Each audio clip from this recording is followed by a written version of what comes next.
Komisi Pemberantasan Korupsi KPK mulai mengusut modus dugaan korupsi pengadaan lahan kereta cepat Jakarta-Bandung atau WUSH.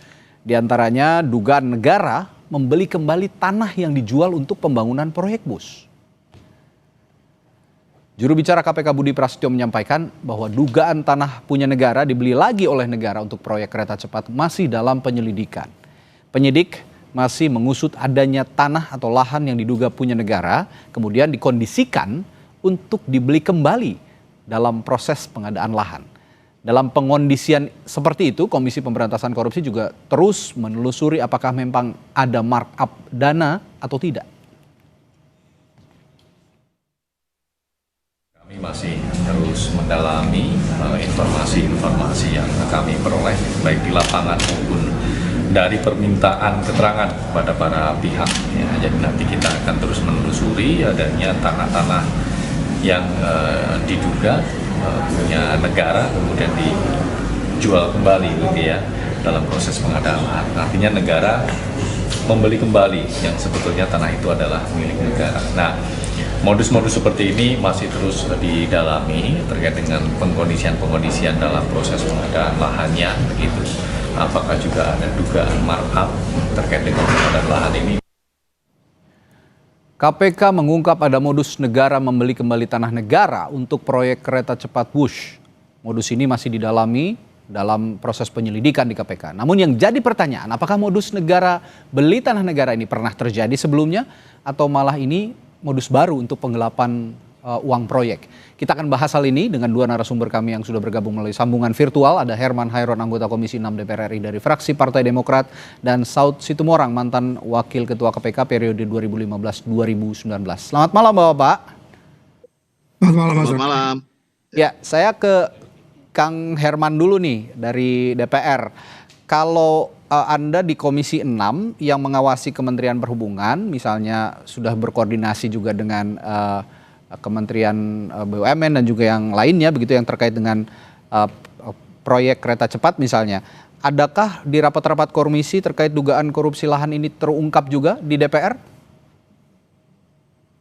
Kami kan tidak sedetil sampai kepada hal-hal yang mikro ya. Oke. Dan pembahasan dengan kereta cepat Jakarta-Bandung atau KCIC tentu membahas terkait dengan kesiapan pelaksanaan dan bagaimana ketersediaan penganggaran, kemudian kesesuaian dengan target dan tujuan awal, termasuk bagaimana pola B2B dan apa yang menjadi kendala persoalan pada waktu itu.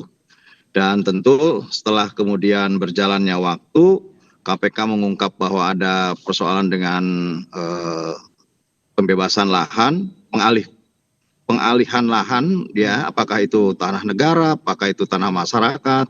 Tentu kalau ada hal-hal yang menyebabkan itu melanggar aturan tata peraturan good governance atau good corporate governance karena ini adalah B2B, kami persilakan untuk bisa mengungkap. Justru kalau bertanya kepada saya, ya tidak tahu karena prosesnya kami tidak sedetil itu sampai pembahasan terhadap pelaksanaan kegiatan proyek KCIC ini. Tapi mengingat DPR juga adalah lembaga pengawas eksekutif begitu ya, kinerja-kinerja eksekutif.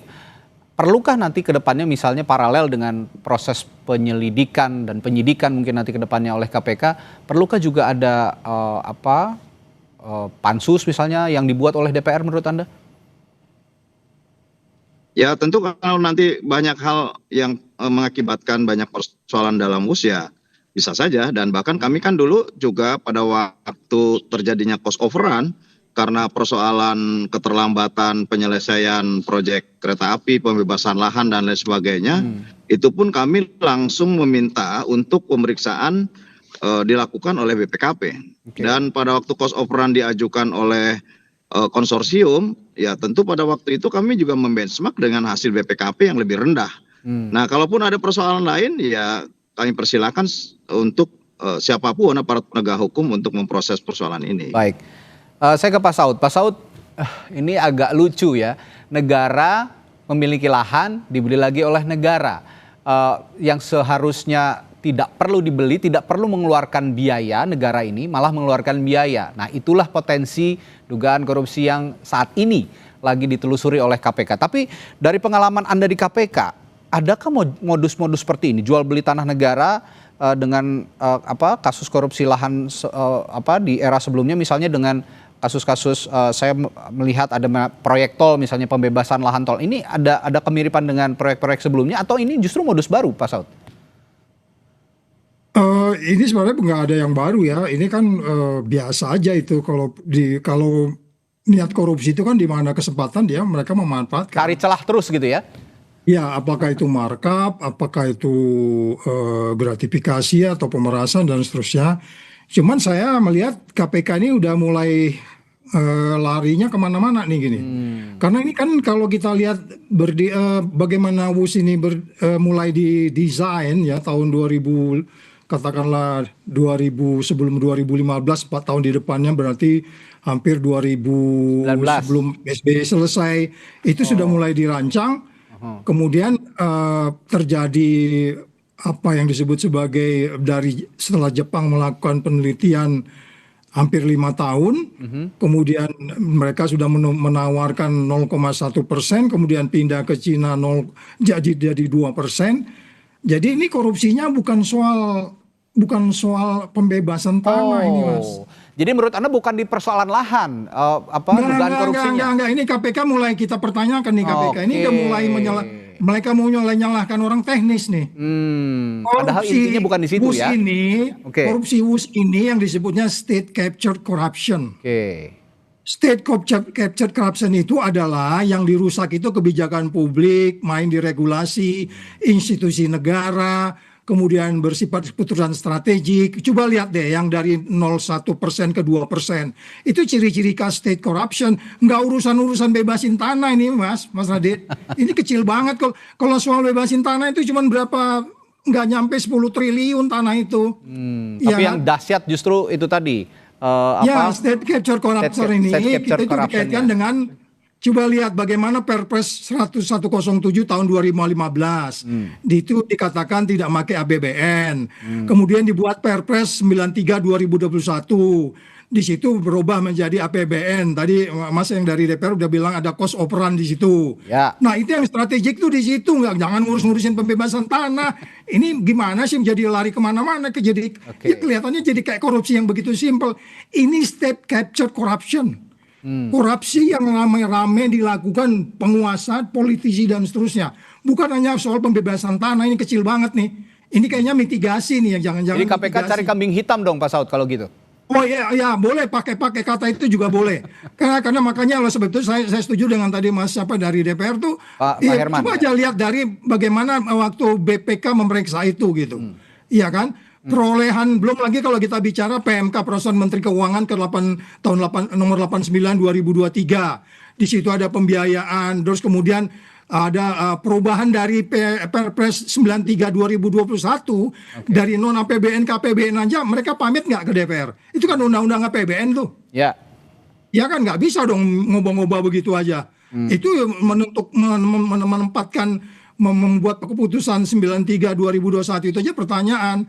Jadi ini state captured corruption, jangan dianggap korupsi pembebasan tanah orang membangun jembatan kecil. Ini jauh banget ini Mas Radit. Ini pantas saja tadi Kang Herman saya tanya soal pembebasan lahan, dugaannya tidak terlalu antusias menjawab karena mungkin ada kecurigaan yang sama. Jangan-jangan saya akan tanyakan itu setelah jeda nanti ke Kang Herman, apakah betul ada state capture corruption dalam proyek pengadaan WUS kereta cepat Jakarta Bandung sesaat lagi di Sapa Indonesia Malam. Jangan kemana-mana.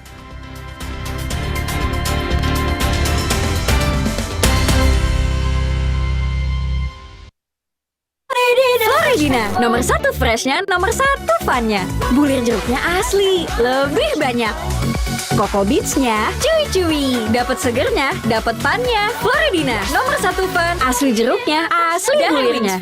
Pas aku coba Le Mineral, seger banget, nggak bikin enak sama sekali. Benar, karena Le Mineral dari pegunungan terpilih. Setiap tetesnya melewati lapisan batuan alami, membuat airnya lebih sehat, lebih segar. Kayak ada manis-manisnya. Le Mineral. Aku sering melihat galon cuci ulang disimpan di tempat yang kotor. Jujur takut, bersih nggak ya untuk anak dan keluargaku? Kami mengerti kekhawatiran ibu. Untuk itu, Le Mineral menggunakan galon yang selalu baru agar terjamin kebersihannya. Le Mineral. Hai. Wow, food truck bro. Oh no, first date nafas dia bikin trauma. Pakai Ciptaden Fresh Maxi Cool baru dengan Blue Gel Technology dari Jepang. Formula Braid Zap usir bakteri penyebab bau mulut. Cool Blast and Extract Me nafas segar lebih lama. Fresh and cool-nya maksimal. First day jadi fresh day. Ciptaden Fresh Maxi Cool. Fresh and cool to the max. Pas aku coba Le Mineral, seger banget, nggak bikin enak sama sekali. Benar, karena Le Mineral dari pegunungan terpilih. Setiap tetesnya melewati lapisan batuan alami, membuat airnya lebih sehat, lebih segar. Kayak ada manis-manisnya. Le Mineral. Aku sering melihat galon cuci ulang disimpan di tempat yang kotor. Jujur takut, bersih nggak ya untuk anak dan keluargaku? Kami mengerti kekhawatiran ibu. Untuk itu, Le Mineral menggunakan galon yang selalu baru agar terjamin kebersihannya. Le Mineral. Nyut, ternyata aku punya masalah gigi sensitif. Cobain pakai Sensodyne. Formulanya bikin gigi aku terlindungi seharian. Dan nafas juga terasa segar. After seminggu, dan ternyata hasilnya, wow! Pas aku coba Le Mineral, seger banget, nggak bikin enak sama sekali. Benar, karena Le Mineral dari pegunungan terpilih. Setiap tetesnya melewati lapisan batuan alami, membuat airnya lebih sehat, lebih segar. Kayak ada manis-manisnya. Le Mineral. Aku sering melihat galon cuci ulang disimpan di tempat yang kotor. Jujur takut, bersih nggak ya untuk anak dan keluargaku? Kami mengerti kekhawatiran ibu. Untuk itu, Le Mineral menggunakan galon yang selalu baru agar terjamin kebersihannya. Le Mineral.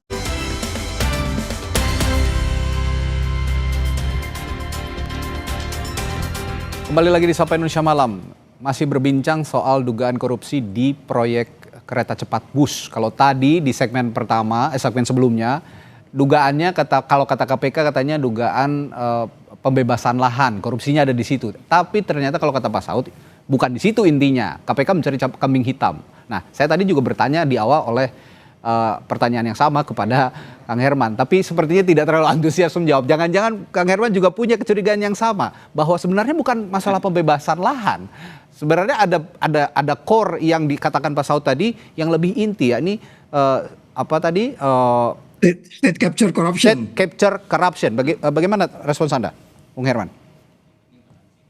Ya, ini kan pembahasan ini panjang ya. Tadi memang kita dimulai dari penetapan sebagai proyek strategi nasional. Ya. Itu dimulai 2016 Bang Saud ya. 2016 Perpres nomor 3 tahun 2016. Kemudian 2018 kita memulai dengan konstruksi karena 2018 mulai dicairkan sehingga juga untuk grace period ini juga dari dimulai 2018 sampai 2028.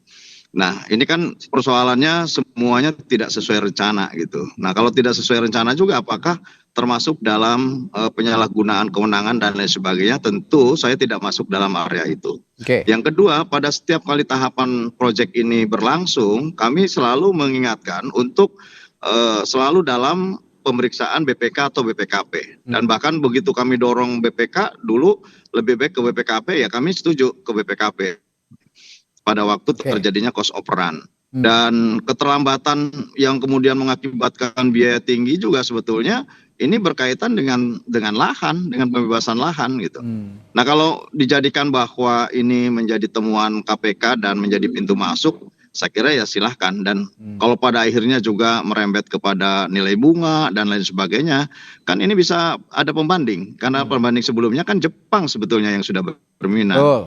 Nah, ini yang menurut saya tidak mau masuk dalam pembahasan persoalan ranah hukum. Silakan ini menjadi ranahnya aparat penegak hukum dan kami menghormatinya untuk apapun yang akan menjadi proses penyelidikan. Gitu. Oke, jadi menurut Anda kalau proses pembebasan lahan ini ada dugaan korupsinya jadi pintu masuk untuk menyelidiki dugaan korupsi lainnya yang lebih besar dikatakan Pak Saud tadi ya sah-sah saja. Nah, tapi bicara soal untuk sebagai pembanding saja, bicara soal dampak finansial Pak Saud. Kalau tadi dikatakan soal pembebasan lahan, lalu sekarang sebenarnya ada state capture corruption yang nilai bancakannya justru lebih besar. Kira-kira berapa besar dampak finansial bagi negara jika memang terbukti state capture corruption yang Anda maksud tadi? Ya kan kita harus melihat lagi, kembali lagi waktu direncanakan 86T itu menjadi 114T, kemudian ada selisih 27T. Ya itu sangat naif kalau kita bilang itu hanya di tanah saja gitu loh. 27T loh itu. Iya kan? Oke. Oleh sebab itu, kalau kita bilang komponen pembengkakan itu dikatakanlah di pembebasan lahan, tapi yang paling utama kan ada 4 yang lain. Kenaikan biaya konstruksi dan material, perubahan desain, biaya bunga dan seterusnya, potensi markup dan korupsi, itu kan banyak, Mas. Itu yang saya bilang KPK jangan main kunci-kunci dulu. Oke lah, pintu masuk seperti Mas Herman bilang tadi, silakan aja sehingga dimulai penyelidikan, sehingga kemudian nanti itu kan akan kelihatan pasal 55-nya. Siapa yang merencanakan, siapa yang memerintahkan, siapa yang bekerja. Itu nanti kan ini saya analisis karena kurang lebih ada 10 orang nih, mulai dari presidennya waktu itu Jadi sampai ada ke menteri-menterinya BUMN-nya. Ya, jadi ada rantai korupsi yang lebih luas dari sekedar pembebasan lahan. Nah, pertanyaan saya selanjutnya, menurut Anda siapa aktor utama di balik modus ini? Swasta, birokrat, atau campuran, atau jangan-jangan politisi? Singkat saja. Tergantung ininya, Mas. Kalau memang nanti pembebasan lahan itu kan ditekes orang-orang lapangan tuh. Itu mah mainnya di level BUMN. Tetapi kemudian nanti ada kickback kan, nanti pasti ada perencanaan dari awal berapa persen segala macam. Itu yang mungkin nanti KPK harus mulai detail di situ. Yang menurut saya kalau memang mau agak lebih rapi, karena kita kan ini mau melihatnya ke depan jauh ya. Coba dibaca lagi deh. Proyek ini kan sebenarnya tadi Mas Herman bilang di tahun 2000 berapa ya. Sebenarnya di era Pak SBY ini mimpi ini sudah ada. Ya, baik. Dan saya yakin pasti itu Presiden setelah SBY itu pasti ngomong, ya saya rencanakan proyek ini karena penelitiannya itu udah hampir 5 tahun loh, Mas. Baik. 5 tahun itu sebelum 2015 itu. Baik. 5 tahun itu semua titik-titik udah digambar itu. Dan namanya itu kereta api Jakarta Bandung, bukan kereta api Halim Kecamatan Padalarang, bukan. Ini kan yang sekarang ini Halim Kecamatan Padalarang, bukan Jakarta Bandung. Nah, jadi di situ aja udah kelihatan mensreanya gitu loh. Baik. Nah, jadi kesimpulannya adalah apakah KPK menjadikan ini pintu masuk to catch bigger fish? Ini yang kita nantikan bersama. Terima kasih Pak Saud dan juga Bung Herman sudah bergabung di Sapa Indonesia Malam. Kita jumpa lain waktu. Selamat malam.